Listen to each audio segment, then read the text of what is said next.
muitíssimo obrigado mais uma vez. Agora gostaria de convidar nosso convidado palestrante Felipe Cérvulo. Ele vai proferir a palestra Arqueoastronomia no interior da Paraíba, a busca por evidências de observações astronômicas nos povos nativos do Cariri e Sertão. Felipe Cérvulo é graduado em Física pelo UEPB, mestre em Física com ênfase em Cosmologia pelo UFCG e atualmente é professor titular de Física na Rede Estadual de Ensino da Paraíba. É divulgador científico e astrônomo amador, bem como é membro da Associação Paraibana de Astronomia e da Sociedade Astronômica Brasileira. Além disso, também é artista plástico, design gráfico e escritor. É autor do livro Das Cavernas ao Espaço, uma breve história da astronomia pela editora Performance, e atualmente desenvolve trabalhos na área de ensino de astronomia e arqueoastronomia. Seja bem-vindo, Felipe Cérvulo. Olá, André. Boa tarde. Boa tarde aos demais. Tudo certinho com o som aí? Som, imagem? 100% alto e claro. Perfeito. Bom, pessoal, como professor André, primeiramente eu queria agradecer, né, ao professor André pelo convite, né, de estar aqui nesse evento, né, prestigiando sempre a astronomia e nesse dia especial que é o Dia Nacional, né, da Astronomia. E hoje eu vou falar, né, um pouco sobre o meu trabalho recente que eu estou desenvolvendo sobre arqueoastronomia, que é uma área multidisciplinar, transdisciplinar, na verdade, e que está em ascensão no Brasil. E hoje eu estou aqui para apresentar um pouco para vocês sobre o meu trabalho e sobre o que é essa área de arqueoastronomia. Então, vou só exibir a tela aqui para a gente começar o bate-papo.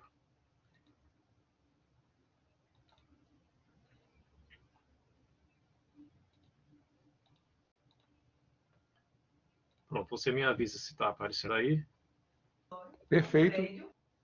Ok. Bom, o trabalho, eu sempre intitulo meus trabalhos, né? No caso desse, o título seria Arqueoastronomia no interior da Paraíba, a busca por evidências de observações astronômicas dos povos nativos do Cariri e Sertão. Mas antes de iniciar, eu queria falar sobre esse trabalho que eu estou realizando.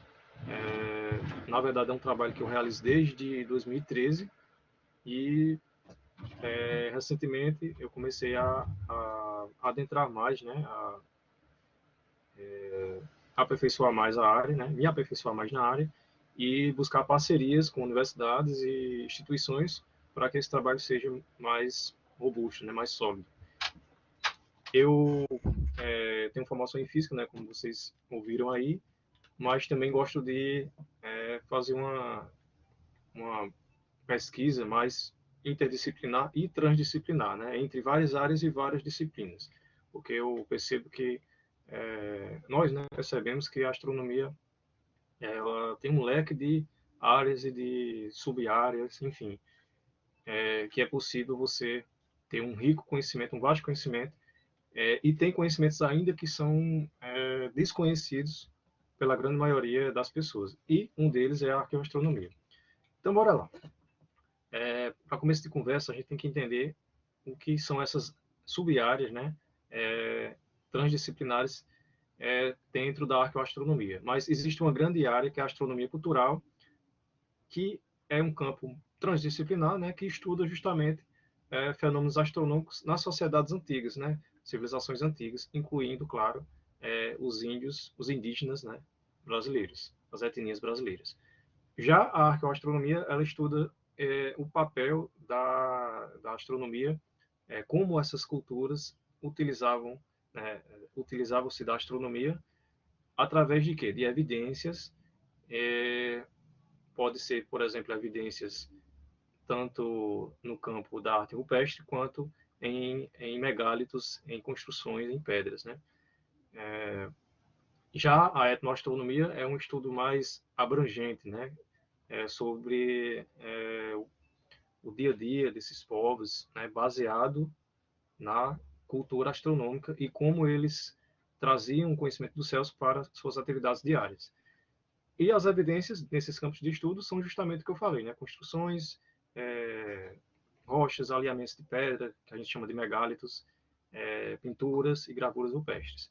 No Brasil, esse conhecimento essas pesquisas, né, começaram a ser feitas lá em 1612, através de Claude d'Aberville, que foi um missionário francês que veio aqui e passou 4 meses lá com os índios tupinambás do Maranhão. E a arqueoastronomia em si, ou seja, os conhecimentos de construções, pinturas, foram feitos só em 1879 com o Teodoro Fernandes Sampaio. Mas essa área, ela quando começou a ser estudada, ela gerou muita polêmica entre os pesquisadores, não se tinha muitas evidências, sofreu muito preconceito, ainda sofre, né, na verdade. Infelizmente, só começou a ser publicado artigos em 1922. Para vocês terem ideia, né, quase 40 anos entre a prospecção e a publicação do primeiro artigo. Então, para a gente entender como esse conhecimento começou a ser produzido, primeiramente a gente tem que falar da astronomia em si, né? A astronomia é considerada a primeira ciência e ela iniciou já no Paleolítico, né? No período Paleolítico para o Neolítico, né? Na transição entre esses períodos. Então, isso ocorreu há exatamente 12.000 a 10.000 anos atrás, né? Entre esse período, que é justamente a transição para o Neolítico, onde surgiu também a agricultura, mas a agricultura surgiu graças à observação sistemática dos céus. Esses povos começaram a observar padrões nos céus e associaram isso às suas atividades e descobriram que esse céu, essas estrelas, esses planetas, enfim, esse padrão nos céus, ele servia como um calendário fixo e confiável para prever as suas atividades diárias, para saber quais eram as épocas de plantio, de colheita, de caça. Isso também baseado nas estações do ano. Então, foi daí que iniciou a astronomia prática, propriamente dita. Mas antes que isso acontecesse, já se observava os céus. Não se sabe quem foi a primeira pessoa, o primeiro ser humano, né, que começou a observar os céus. Mas isso a gente sabe como? Através dos registros rupestres. Né? E isso foi muito antes de começar a astronomia nessa época aí. Então, especificamente no campo da arqueoastronomia, os primeiros trabalhos foram realizados em cima dessa estrutura aí, bem conhecida, né, que é o Stonehenge, né? Então, William Stokely, lá em 1740, ele já começou a estudar possíveis ligações entre esses alinhamentos de pedra, lá na Inglaterra, com, por exemplo, os solstícios de verão, né? Então, descobriu-se que as pedras estavam sobrepostas exatamente para marcar a posição do Sol no solstício de verão para eles, né? Mais ou menos 21, 22 de junho, e para nós 22 de dezembro.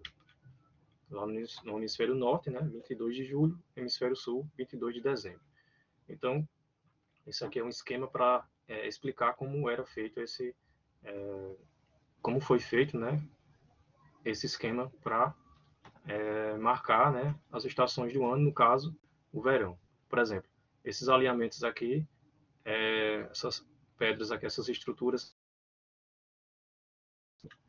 com o Sol, né, no solstício de verão, porque astronomicamente falando, o Sol ele nunca nasce exatamente no leste, ele sempre muda de posição no horizonte. E quanto mais ao norte ou mais ao sul você estiver no planeta, mais acentuado você vai ver essa diferença de posição no Sol, posição aparente, né, do Sol no horizonte. E, entre outros pontos aí, descobriu-se que existem mais gnomos, né, que são os alinhamentos de pedra que se alinham com o Sol em determinadas épocas do ano. E no Brasil, temos o nosso Stonehenge, né, possivelmente o Stonehenge. Lá no Amapá, por exemplo, no sítio calçoense, existem essas estruturas, essas pedras que foram provavelmente erguidas para marcar estações do ano, né? Então, temos aí essa estrutura que também é alvo de pesquisas hoje na arqueoastronomia no Brasil. E a arte rupestre, né? A arte rupestre é qualquer manifestação artística. Na verdade, as primeiras manifestações de arte do planeta são as pinturas rupestres. Aqui são alguns exemplos, né, de arte computacional, porém, existem representações desse tipo espalhadas no Brasil inteiro. Essa aqui, por exemplo, lá em Iguaçu, no Paraná, lembra muito o Sol, uma estrela, enfim. Essa aqui também lembra muito o Sol, lá em Boa Esperança, Paraná, e essa aqui, Boa Esperança do Iguaçu, Paraná, lembra muito uma lua, né? Então, existe, né, a arte rupestre, porém, ela é dividida em gravura, quando temos picoteamento na pedra, né, eles pegavam uma pedra polida e começavam a desenhar, né, em baixo relevo, essas figuras. E também existem figuras com pinturas, né, com pigmentos de ocre ou de óxido de ferro, né, que geralmente tem uma cor avermelhada. E aqui na Paraíba, né, nós temos esse exemplo magnífico que é a Pedra de Ingá ou Itacoatiara de Ingá. Itacoatiara do Tupi significa pedra pintada. Então, lá no município de Ingá, no sítio Pedra Lavrada, existe esse monumento, né, esse monólito, na verdade, com essas gravuras em baixo relevo, bem acentuadas, né? O sítio é protegido pelo Patrimônio Histórico Nacional, né? Fizeram um museu lá no Museu de História Natural de Ingá. Enfim, é uma construção belíssima. Quem não conhece, recomendo. E também existem estudos em cima da Pedra de Ingá, né? Porque nós estamos vendo aqui, por exemplo, na esquerda, o painel principal, mas existe o painel superior, que é isso aqui, e existe o painel inferior, que é o chão da pedra, né? Do rochedo. Aqui a gente chama de lajedo, né? Por exemplo, nessas representações aqui, isso aqui lembra muito o quê? Uma constelação, né? Estrelas aleatórias ou provavelmente uma constelação que eles tentavam ou tentaram, né, representar aí na Pedra de Ingá. Não temos ainda uma pedra de Roseta para termos uma base, né? Mas a gente consegue levantar hipóteses. Isso aqui é uma pintura, né? Um artista tentou representar como eram as reuniões desses povos, né? Em torno da Pedra de Ingá. Isso aqui é muito bacana você ter essa ideia, né? De como eles se reuniam, né? Em torno dessa pintura. Ariano Suassuna, né, que eu sou conterrâneo dele, daqui de Itaperoá, Ariano dizia que a Pedra de Ingá, incluindo outros sítios arqueológicos, eles eram templos sagrados, como as igrejas, como os mausoléus, enfim, que reuniam esses povos em épocas distintas para celebrar, por exemplo, o início de algumas estações do ano, ou então o início da colheita, do plantio, enfim. Ariano Suassuna também foi um dos estudiosos da Pedra de Ingá, inclusive, e das figuras rupestres. Em torno de Ingá também foram levantadas algumas possibilidades, por exemplo, o autor Medeiros, em 1974, ele diz o seguinte: a pedra é uma tentativa de determinação da época em que foram feitas as gravações de Ingá de Bacamarte. Já o autor Alemani, no livro O Calendário Solar, Pedra de Ingá, ele diz que os 117 capsulares, que são semicírculos, né, feitos em baixo relevo, eles serviriam de calendário solar, né? Já o autor Francisco Pessoa, 1987, ele já foi mais ousado, né? Ele falou que na Pedra de Ingá existe a representação do zodíaco, porém a gente sabe que eles não tinham uma concepção do que era zodíaco, né? Apesar de que quando nós traçamos a rota, né, digamos assim, do Sol e da Lua no céu, obviamente o Sol e a Lua vão passar, né, algumas constelações, que a gente chamou de zodíaco, né? O zodíaco significa círculo dos animais, mas são as constelações que nós conhecemos, oficiais, feitas, né, pela União Astronômica Internacional, porém, feitas não, né? Criadas ou fizeram um levantamento, né, através da história, mas os índios tinham suas próprias constelações, tinham suas próprias formas de ver os céus, né? Então a gente não pode dizer que é exatamente a eclíptica ou exatamente constelações do zodíaco. Porém, esses foram os primeiros trabalhos em cima dessa possibilidade. Por falar em constelações indígenas ou asterismos indígenas, né? Porque uma coisa é constelação e uma coisa é asterismo. Importante frisar isso aqui. Constelação é como se fossem terrenos no céu noturno. Então você pega o céu noturno, pega uma determinada constelação, asterismo, na verdade, né? Você pega, liga os pontinhos ali e você faz um loteamento, traça uma área ao redor dessa figura e ali é uma constelação. Mas o asterismo é quando você pega os pontinhos e liga os pontinhos para formar essa imagem via pareidolia, né, que é um fenômeno psicológico. A gente associa imagens que a gente conhece a outros objetos, no caso, as estrelas, né? Toda a etnia no Brasil, elas tinham suas formas de ver os céus e, por imaginação, eles também tinham, né, suas constelações próprias. Por exemplo, vou apresentar algumas aqui. O Caminho da Anta, que na verdade não era uma constelação formada por estrelas, mas nesse caso aqui ela representava, né, o tapir, que na linguagem guarani significa justamente anta, né? Mas a anta também representava a própria Via Láctea, né? Via Láctea, segundo eles, era um asterismo, né? Os índios Cobewa, por exemplo, chamava a Via Láctea de Caminho da Rã. Já os índios Caiapós chamavam de Cinzas do Jatobá. Os índios Guaranis chamavam de Pegada da Onça e os Bororóis chamavam de Cinzas das Estrelas. Eles também tinham sua concepção do que era um eclipse, né? Como qualquer fenômeno desconhecido, ele causa espanto, causa medo. Segundo eles, né, quando acontecia um eclipse solar, eles acreditavam que era uma onça, uma deusa em formato de onça, que perseguia os irmãos Sol e Lua. Sol e Lua para eles eram do sexo masculino, tá? É interessante isso também. Então, quando ocorria um eclipse, os índios começavam a bater os tambores para que a onça se afastasse do Sol e da Lua, e era exatamente isso que acontecia, né? Então, todas as vezes que acontecia um eclipse, eles batiam os tambores e realmente, para eles, né, na crença deles, a Lua, quando ela se afastava, era como se a onça se afastasse do Sol. Então, eles batiam esses tambores para que não houvesse mais eclipse, né? E as coisas voltassem ao normal. Eclipse solar para eles se chamava Jaci Onemoar, ou seja, Jaci vem de lua, né?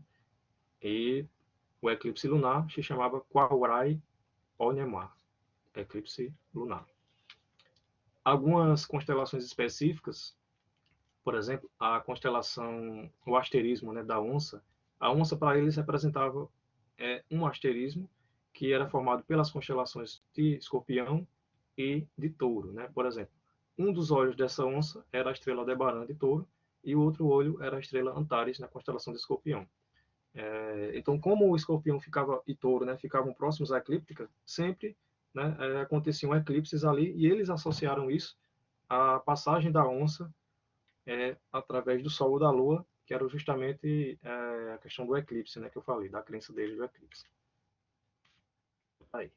Então, como eu falei, né, lá em 1612, o missionário Claude d'Abbeville começou a entender esses povos, como eles viam os céus, né, as constelações.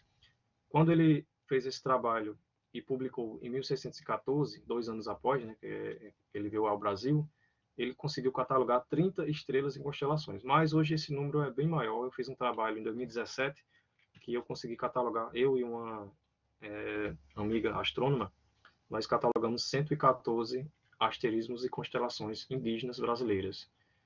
E é isso. É um campo bem rico, né? Para você ver que ultrapassa o número oficial de constelações, que é 88, na União Astronômica Internacional. Um dos grandes pesquisadores do Brasil no campo da arqueoastronomia e etnoastronomia foi Germano Bruno Afonso, que faleceu recentemente, e tem um trecho em uma das obras dele que diz o seguinte: quando indagados sobre quantas constelações existem, os pajés dizem que tudo que existe no céu existe também na Terra, e que nada mais seria do que uma cópia imperfeita do céu, assim como cada animal terrestre tem seu correspondente celeste em forma de constelação. Ou seja, segundo eles, o céu representava algo tão sagrado para eles que tudo que eles viam ao seu redor se transformava em constelação, sejam animais, sejam plantas, enfim. Tudo que você imaginar para os indígenas era constelação.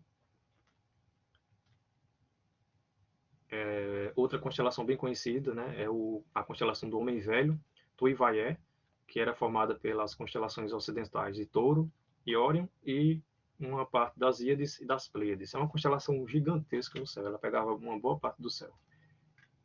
Aí temos uma apode, né, que é uma imagem, uma astrofotografia, né, que sai todos os dias no site da NASA, site da apode, e foi de um brasileiro que fez essa montagem, né, da constelação do Homem Velho. O Homem Velho era um personagem, né, da mitologia tupi que não tinha a perna direita, a perna, né? Eu não sei se era direita ou esquerda, agora me fugiu, mas ele se transformou em constelação, assim como as histórias da mitologia grega, por exemplo, que algumas pessoas, né, alguns seres mitológicos se transformavam em constelação no céu pelos deuses, né? A constelação da Anta do Norte, por exemplo, ela era formada pelas constelações de Cisne, Cassiopeia, Lagarto, Cefeu e Andrômeda.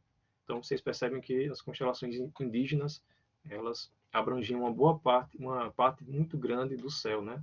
Diferentemente das constelações que estamos acostumados. A constelação da Ema, né, ela indicava, por exemplo, a chegada do inverno para os índios do sul do Brasil e indicava a estação da seca para os índios do norte e nordeste do Brasil. E ela abrangia as constelações de Cruzeiro do Sul e Escorpião. Também pegava uma boa parte das constelações de Mosca, Centauro, Triângulo, Altar, Telescópio, Lobo e Compasso. A do Cervo também, ela era bem importante para os índios, né, porque ela representava a chegada, né, da estação da chuva, e o contrário lá no Nordeste, né, representava a estação da seca. Então, quando ela surgia no céu, então eles já sabiam que a seca iria chegar, a estação das secas, né, formada pelas constelações de Vela, Cruzeiro do Sul, Quilha e Centauro. E as Pleiades, né, que eram grupos de constelações, de estrelas, né, na verdade, mas era uma constelação bem conhecida por eles. Exu significa vespeiro ou colmeia em Guarani. Inclusive, aqui na Paraíba, a gente ainda tem essa linguística, né? A gente chama as colmeias de Exus, ou Enxus, né? Então, quando por volta de novembro, 10, 12 de novembro, acontecia, né, a estação das chuvas naquela época. Eu disse acontecia porque hoje o clima mudou bastante e é muito impreciso, mas naquela época, para eles, era a estação das chuvas. Então, quando o sol iria se pôr e as Pleiades nasciam, a gente chama isso de ocaso helíaco. Então, era a estação das chuvas para ele. E também representava o Ano Novo Indígena, quando representava o nascer helíaco, né? Em meados de junho, aí é o Ano Novo Indígena. Aqui a representação dos planetas, né? Eles também entendiam, eles percebiam que existiam determinadas estrelas, astros, que se moviam em relação ao fundo das estrelas, e eles tinham também nomes, né? específicos. Por exemplo, Vênus, né, segundo eles, era a estrela matutina, né? E segundo eles, Vênus era a mulher esposa da Lua. Lembrando que Lua era do sexo feminino, masculino, né? E Vênus era um planeta do sexo feminino que era esposo da Lua. E assim por diante. Aqui é só uma representação, né? Para lembrar para a gente que os planetas, né? Planeta significa errante, né? Então os gregos eles perceberam, assim como os povos indígenas brasileiros, eles perceberam que os planetas eles faziam esse tipo de movimento durante o ano, né? O planeta, se você observar o planeta, ele vai e volta, né? Ele faz esse zigue-zague no céu em relação ao fundo das estrelas. Então, houve, né, várias tentativas de tentar explicar esse vai e vem desses planetas no céu. Inclusive, Ptolomeu também desenvolveu a sua teoria, né, dos círculos sobre círculos, epiciclos, enfim. Mas, mesmo assim, a única pessoa que conseguiu entender isso com perfeição foi Johannes Kepler, naquela época, logo após, né, Copérnico mostrar a sua teoria heliocêntrica. Eles também entendiam dos pontos cardeais, né? Por exemplo, os tupis determinavam o meio-dia solar através de pontos cardeais e estações do ano utilizando gnomos, ou hastes verticais. É onde entra a questão das pedras, né? Dos alinhamentos de pedras e das pedras naquela posição colocadas propositalmente. Eles tinham calendários, né? Sabiam as estações do ano, sabiam que época chovia, sabiam que época era seca, enfim. E aí a gente chega nas Américas, né? Por volta de 20 mil anos aconteceu a glaciação. Na verdade, o gelo, né, começou a ficar mais denso naquela parte entre a Rússia e o Canadá, o Alasca, na verdade, né? E naquela porçãozinha de gelo, naquela ponte de gelo que a gente chama de Estreito de Bering, esses povos originários lá da Ásia migraram para as Américas e começaram a povoar o nosso continente.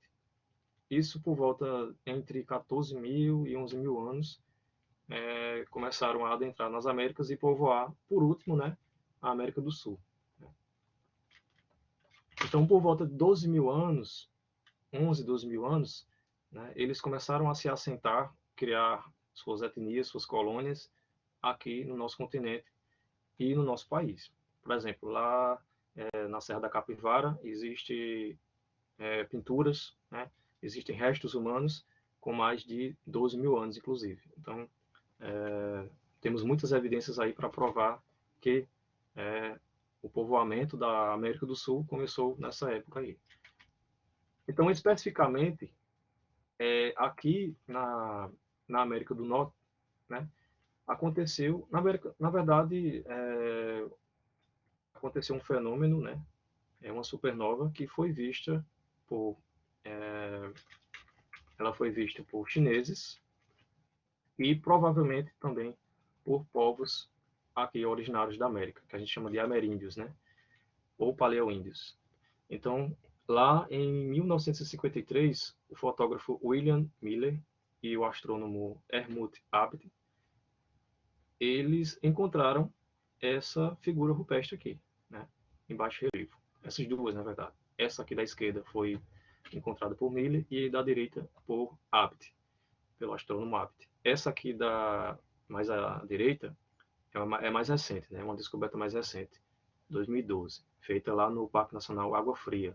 Essas três aqui estão em um raio aproximadamente de 20 mil quilômetros, aproximadamente. Não, perdão. Um raio de, creio que seja, 20 mil quilômetros. Depois eu vou eu agora fugiu o número, mas é basicamente próximas, elas são próximas uma da outra. Porém, essas pessoas foram as primeiras a identificar essas figuras e a associar, né, a constelação, associar a supernova, que eu vou falar dela agora. Essa supernova aqui, ela foi registrada pela primeira vez em 4 de julho de 1054 por astrônomos chineses. Eles catalogaram nesse documento aqui. A parte em amarelo fala justamente da supernova, tem a data, tem a catalogação, tudo bonitinho aí. Então, os primeiros a registrarem esse fenômeno foram os chineses e também os japoneses, né? Está documentado por eles, né? E provavelmente árabes e possivelmente também europeus. Possivelmente por quê? Porque não temos registros como os chineses, por exemplo, fizeram esse documento. Não temos documentos, apenas testemunhas e pessoas que ouviram de outras pessoas que viram esse fenômeno. Então, nem sequer, por exemplo, registros rupestres temos desses fenômenos lá na Europa.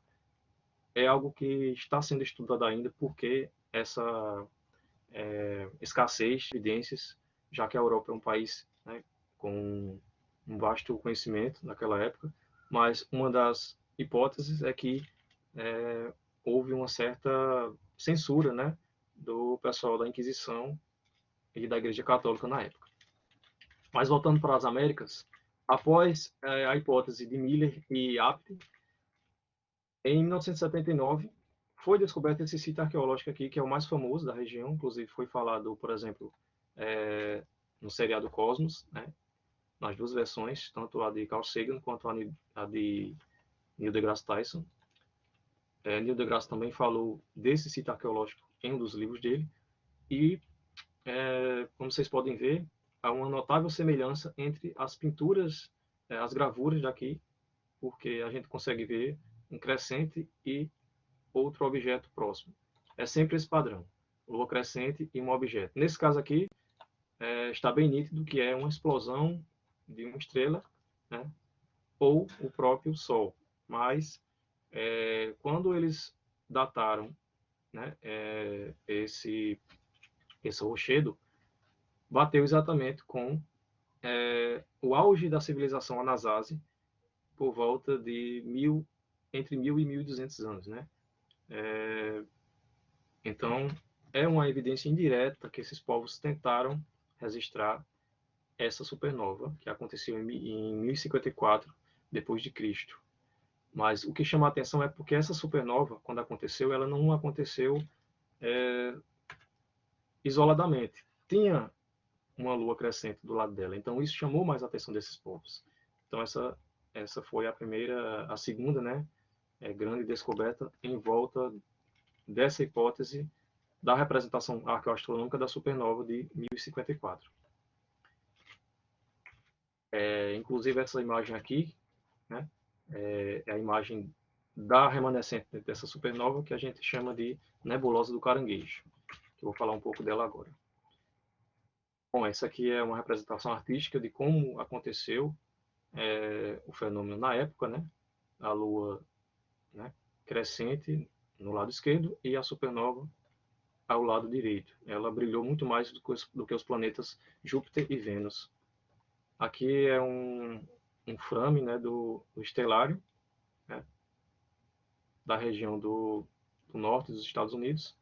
Está aqui. É sempre a Lua, né, crescente e a supernova logo ao lado.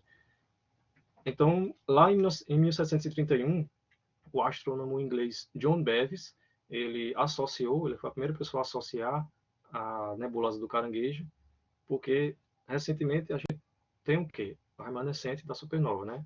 A gente não consegue voltar no tempo e tirar uma foto da supernova. Então, o que é que a gente faz? A gente pega a remanescente dessas supernovas que se tornam nebulosas, né? E a gente consegue identificar padrões de expansão e aí associamos, né, a posição e também a época em que isso aconteceu de forma mais sistemática. Então, lá em 1758, o astrônomo Charles Messier, ele catalogou, né, foi o primeiro objeto que ele catalogou, inclusive ele chamou de M1, né, nebulosa do Caranguejo. De forma independente, ele também descobriu a nebulosa. O nome da nebulosa, ela vem justamente, eu não sei como ele viu aí um caranguejo, mas segundo ele, William Parsons, essa nebulosa ela tinha aparecido um caranguejo. Esse desenho é dele, foi ele que fez, tá? E depois começou-se a descobrir padrões de expansão nessa nebulosa. Por exemplo, Duncan, em 1921, ele descobriu esse padrão aí não, perdão, foi Carl Otto Lamprecht, que foi publicado no trabalho de Duncan, né? E ele descobriu esse padrão de expansão dessa supernova utilizando o observatório de Monte Wilson, né? Ele pegou placas, fotografias de vários momentos dessa supernova, dessa remanescente da supernova, e percebeu que ela se expandia em relação ao fundo das estrelas. Já em 1928, Hubble, né, ele foi o primeiro a sugerir que a supernova ocorreu próximo à constelação de Touro, dando origem à nebulosa do Caranguejo. Essa aqui é um time-lapse feito mais recente, né, com 386 frames, ou 32 horas de exposição, feito por um astrônomo amador da Áustria. Olha só o comportamento da nebulosa. Vocês percebem que ela ainda está se expandindo, né? O último frame foi feito em 2017. Então ela ainda está se expandindo. Então, voltando à arqueoastronomia, aqui no Brasil, alguns autores eles começaram a fazer prospecções em torno de sítios arqueológicos para encontrar padrões também que possam representar fenômenos, eventos astronômicos no Brasil.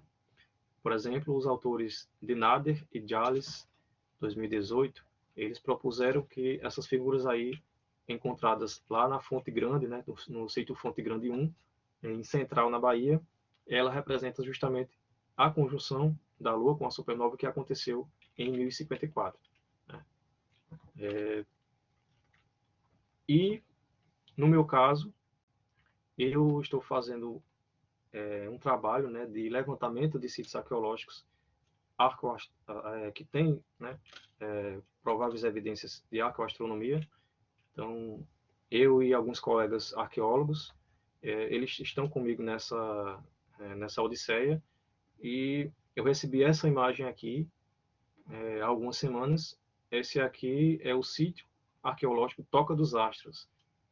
Até então estava sem catálogo, mas o pessoal catalogou como Toca dos Astros. Então, como vocês percebem, existem imagens muito semelhantes àquelas imagens de Chaco Canyon, né? Com uma lua crescente e um objeto em formato de sol ou estrela sempre próximo. Então, tá aí os detalhes dessa representação aí, lá na Toca dos Astros, município do Congo, aqui no Cariri paraibano. Já no sítio arqueológico Lagoa do Escuro, aqui na minha cidade, né? Aqui é o mapazinho da Paraíba. Taperoá fica localizado exatamente no centro geográfico da Paraíba. Vocês veem que a Paraíba tem um cinturãozinho aqui, então Taperoá fica exatamente nesse cinturão. Então, aqui no sítio arqueológico Lagoa do Escuro, exatamente 12 quilômetros do centro da cidade, né? É esse sítio aí. Ele lembra muito o sítio Ingá, né? As Itacoateras de Ingá. Lá é um rochedo, tá? Voltado para o leste. Essa imagem aí foi eu que fiz lá em 2013, quando eu me deparei, né? Eu descobri o sítio. Na verdade, eu tomei conhecimento do sítio, né? O sítio já havia descoberto pelos proprietários, havia sido descoberto. Essa imagem aqui é de nossa primeira visita. Esse rapaz aqui é o filho de Ariano, né? Manuel Dantas Suassuna, artista plástico, e nós estivemos lá em 2013 nesse sítio. Em 2015, infelizmente, o sítio sofreu vandalismo. Algumas pessoas riscaram a pedra, né? Fizeram símbolos fálicos, enfim. Eu preocupado, porque eu sou um guardião, né, basicamente, desse sítio, por conta dessa possibilidade que eu levantei lá em 2013, e eu fiquei com receio que essas pessoas destruíssem, vandalizassem as figuras e não tivesse mais material para a minha pesquisa, e também, claro, destruir o patrimônio histórico da nossa cidade, né? Porque isso aí é basicamente um livro escrito por nossos antepassados que mostra o início da nossa história, né? Aqui eu estou com o Bruno ao lado esquerdo e ao lado direito o arqueólogo Vanderlei de Brito, um dos grandes estudiosos da Pedra de Ingá, ambos de Campina Grande. aqui eu estou com eles, né? E aqui no centro, Balduino Leles, que é um grande pesquisador, foi um grande pesquisador, né? Arqueólogo da Paraíba, ele fundou 17 museus, foi um museólogo também, e ele foi também um estudioso das figuras rupestres da Paraíba, e deixou um grande legado, né? Ele é da minha cidade, e eu me inspiro muito nele, dos meus trabalhos.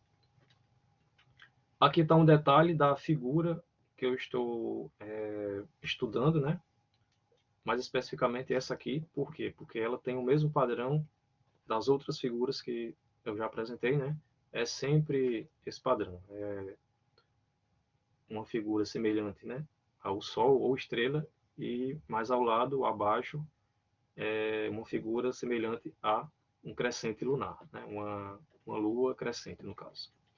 Esse desenho da direita foi o que fiz. Isso aqui é uma das minhas visitas ao local. Estou aqui apontando para a figura. Vocês têm uma ideia de tamanho aí, né? E aqui é interessante porque lá é o seguinte: lá existem essas gravuras aqui em baixo relevo, né? Baixo relevo. E também existe uma pintura apenas, que é exatamente o que os arqueólogos chamam de assinatura do artista. Ela fica bem em cima assim da pedra. Você tem que levantar um pouco sua mão para conseguir alcançar essa palma aí. Uma palma esquerda fica bem acima das pinturas. É como se o artista tivesse colocado sua mão lá e tivesse passado uma mensagem, né, para as gerações atuais de que eles estiveram lá. E aqui é uma representação zoomórfica, né? É um padrão também que a gente encontra em quase todos os sítios arqueológicos aqui da Paraíba. Esse padrão aqui de possivelmente, né, um lagarto, um réptil, né? Ingá também tem. Aqui é um frame que eu tirei, né, do estelário, tá? Exatamente na noite, né, na madrugada, aliás, que ocorreu a supernova. Por exemplo, aqui eu coloquei às 4 da manhã do dia 5 de julho de 1054, aqui em Itaperoá, tá? O fenômeno aconteceu, como vocês podem ver, entre o Nordeste e o Leste, tá? Basicamente, a eclíptica passou no meio quando a supernova ocorreu. Ela estava no meio entre a Lua Nova e a supernova, que hoje conhecemos como nebulosa do Caranguejo. E ela aconteceu próxima também à estrela T Tauri, da constelação de Touro. Certo? Conclusões. Podemos dizer que essa pesquisa, ela, claro, levanta uma hipótese de que esses sítios arqueológicos do Cariri e Sertão Paraibano, eles podem se interpretar, podem ser interpretações astronômicas, né, desses eventos que aconteceram há mais de 1000 anos, né? E um deles é a supernova de 1054. Mas especificamente o meu trabalho ele foca na hipótese da supernova de 1054 e os próximos passos serão fazer escavações no local, né, para que sejam feitas datações, né, e mais prospecções no local para levantamentos de evidências, provas mesmo que corroborem ou não a hipótese, né, porque ciência a gente sempre tem que ter o pé no chão, né? Tem muito sensacionalismo e a gente não pode deixar isso tomar de conta da nossa pesquisa, né? Então, é uma hipótese baseada em outras evidências, é um campo recente, está em ascensão no Brasil e temos bons trabalhos sendo feitos também. Temos também grandes pesquisadores como o Bruno Afonso, né, que deixou um grande legado aí, uma grande contribuição para a arqueoastronomia. Inclusive o livro Astronomia, História da Astronomia no Brasil cita, né, dedica-se um capítulo à arqueoastronomia que é justamente escrito por ele, né, por Afonso. E é isso. Eu fiz uma parceria recente com o Laboratório de Arqueologia e Paleontologia, que é o LABAP da UEPB, do meu amigo Juvandi, né, referência em arqueologia aqui. Então, a gente está fazendo esse trabalho em parceria com a prefeitura aqui de Itaperoá, na Paraíba, e provavelmente em 2022 já vão começar a serem feitas, né, escavações no local, e a gente vai buscar mais provas, por exemplo, se existem ou não, né, alinhamentos de pedras propositais que marquem, por exemplo, estações do ano, né? É um trabalho de formiguinha, um trabalho bem cuidadoso que nós devemos fazer. E é isso, pessoal. Tá aqui meus contatos, né? Quem quiser me procurar, tirar alguma dúvida ou saber um pouco mais sobre meu trabalho e sobre os meus trabalhos, na verdade, né? Que eu leciono aqui na escola, eu leciono física, né? Faço trabalhos voltados também ao ensino de astronomia e sempre desenvolvo um projeto voltado em campos transdisciplinares. Eu nunca foco só em um conhecimento, né? E esse projeto agora é um dos projetos que eu estou realizando e provavelmente vou incluir também o pessoal, os alunos, né? Porque um dos objetivos do projeto é também desenvolver uma consciência nessas pessoas, né? Porque, justamente, como eu falei, infelizmente, algumas pessoas não têm a noção de que aquilo ali é sagrado, cientificamente falando, né? E se você, por exemplo, destruir um local daquele ali, acabou-se a história dali. Inclusive, a gente descobriu recentemente, fomos lá com o prefeito, inclusive, foi o prefeito que viu lá, que por pouco, uma pedreira irregular não destruiu o local todo, né? Inclusive, a gente viu uma pedra rachada a 1 metro desse rochedo com as inscrições rupestres. Então, se não tiver uma pessoa lá que faça esse trabalho, se a prefeitura não intervir, infelizmente, isso acontece em todo o Brasil, tá, gente? Inclusive nos sítios, por exemplo, lá do Piauí, né? Lá da Serra da, da Capivara. Enfim, em vários lugares acontece esse tipo de coisa. Mas é isso, é um campo, como eu falei, que está em ascensão e o que eu espero é que a academia, né, os cientistas abracem mais esse campo e que ele forneça frutos e conhecimento dos nossos povos e que a astronomia brasileira antiga seja mais valorizada.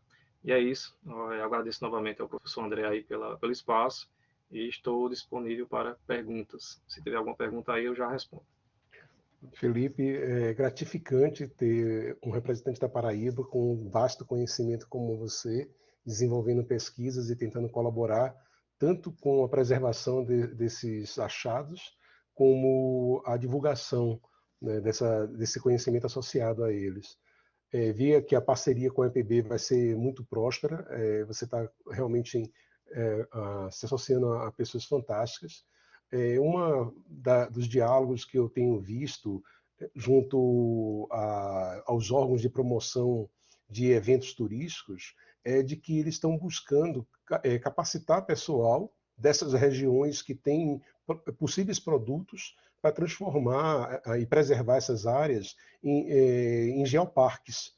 Né? Eu sei que existe uma resistência dos pesquisadores, dos arqueólogos em ter essa conotação de exploração turística dessas áreas, pelo risco, né, de depreciação, de vandalismos, mas é uma outra vertente possível para a preservação e divulgação, né, até mesmo para transformar esses achados em áreas de pesquisa multidisciplinar com pesquisadores internacionais. Né? A divulgação gera a valorização não só científica, mas também econômica, né, para a região onde eles estão inseridos e pode criar um potencial área de visitação de turismo de experiência. Né? Então, eu acredito que depois podemos dialogar com o professor lá da UEPB esse viés de trabalho, né, de ampla divulgação e de proteção. Né? Em breve teremos também uma palestra do professor Antônio Miranda, que tem essa atuação de transformação das áreas que têm achados, tanto arqueológicos como achados de meteoritos em potenciais polos atrativos de turismo de experiência, turismo científico, né? Então, dou meus parabéns ao seu trabalho, de grande valor e significância, né? E creio que futuramente poderemos criar uma parceria para potencializar as suas descobertas. Agradeço, André. Desde já pode contar comigo também para firmarmos parceria. Inclusive, você citou aí pesquisadores de outros países. Lá fora, né, esse campo ele é bem amplo, né, ele tem diversos trabalhos publicados. Infelizmente, aqui no Brasil, por algum motivo, ainda é pouco a apreciação e a pesquisa em cima disso. Mas, como eu falei, né, é um trabalho de formiguinha e está começando a ser feito. Espero que ele ganhe mais espaço e mais atenção dos pesquisadores e da população no geral, das prefeituras, né, porque elas têm que entrar com convênios com universidades para também preservar, porque gera renda, né, gera economia, então vai ser bacana para todo mundo. E é isso. O Marcelo Zurita, Felipe, estava comentando na apresentação dele hoje mais cedo, exatamente dessa criação de um prospecto de produtos para visitação turística, com toda a preservação possível. Ele falou sobre os eventos astronômicos, mas também pode ter esse lado da exploração dos sítios arqueológicos. Temos um exemplo, né, clássico do Lajeiro de Pai Mateus, que é realmente tirar leite de pedra, né? Ele conseguiu, com uma visão muito diferenciada, bem fora da caixa, criar um produto turístico de experiência, né, esotérica e de contato com a natureza, né, muito diferenciada. E lá você vê, o acesso é realmente limitado, é controlado, sempre com acompanhamento. Então, um produto desse para áreas como essas dos sítios arqueológicos encontrados, seria fantástico, porque vocês teriam a garantia de acesso, né, para vocês gratuitos e a preservação da área com potencial monitoramento e desenvolvimento de outros tipos de trabalhos.